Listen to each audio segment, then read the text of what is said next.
Umenielewa? Yaani hapa gari ni ugali wangu mimi na kuelekeza wewe, tusaidiane katika maisha. Sasa ukileta mambo ya kisenge, umeingiza gari umevunja site mila, mdogo wangu, mimi nakosa ugali na wewe unakosa ugali. Sawa sawa. Zingatia nini? Zingatie chaki ninyooshe. Na uona mimi mwenyewe ni dereva. Usiseme mimi dereva wakati tumekuja kufundisha, mbona unaita mambo ya kisenge mzee? Haya sawa, mkubwa samani. Acha mambo ya kisenge bwana, mbona unaita mambo ya kimeusho? Moja basi, kama dereva kachukua gari lako, shuka hapo. Vipi babu?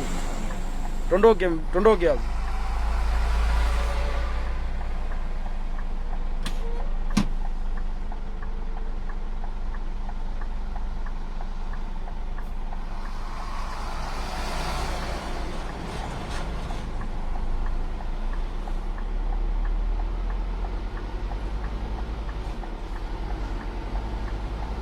Kukimbia sio ndo kujua gari, kukimbia sio ndo kujua gari. Alafu zima indicator hiyo. Ushaingia bani na zima indicator. Kwani wewe unaona mimi ninavyofanya mzee?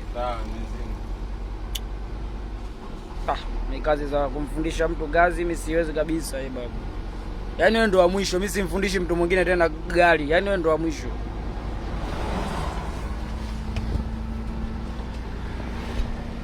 Osha gari vizuri mzee. Mimi kuwa karibu hapa sio unaniogopa. Unaona unabana kwangu huko.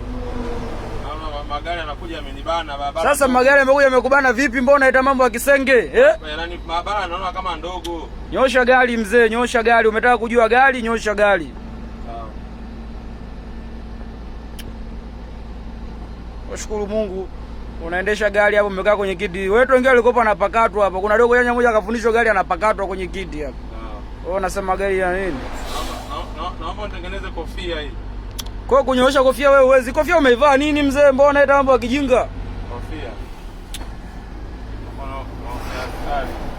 Nyosha gari babu. Nyosha gari, zingatia.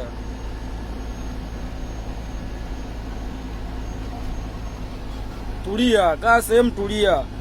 Usiendeshe gari kama usiendeshe gari kama unanyanyua chuma. Usiendeshe gari kama unanyanyua chuma, angana na site mila hiyo. Usiendeshe gari kama unanyanyua chuma, angana na site mila. Pole kwa makini. Usiendeshe gari kama unanyanyua site mila. Kwa makini. Angalia site mila zako hizo. Angalie mtu. Acha mambo ya kijinga, mbona unaita mambo ya kipumbavu babu?